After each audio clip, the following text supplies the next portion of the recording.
Bagong rescue center alang sa mga libod suroy ug kabataan giinagurahan sa kagamhanan sa Dakbayan sa Mandawi.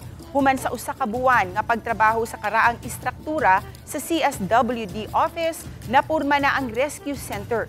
Gipangunayan ni Mayor Junkie Uwano ug mga city councilors ang pag-inspeksyon sa pasilidad kaganiha. Hinumduman ni Mando si Uwano nga pag-andam og lugar aron magsilbing temporary holding facility sa syudad kung adunay may rescue sa kadalanan.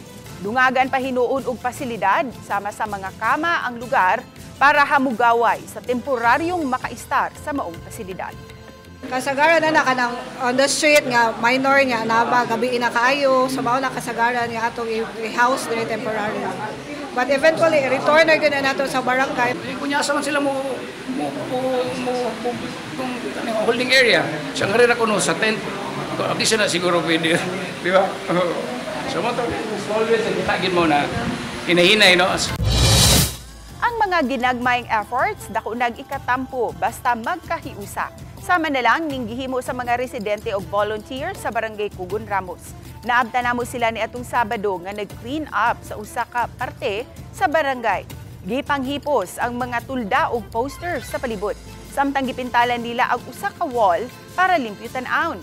Pabutangan kini sa emergency hotline numbers. Ang kadasig sa mga volunteers nga motabang sa barangay o komunidad, okay kayo.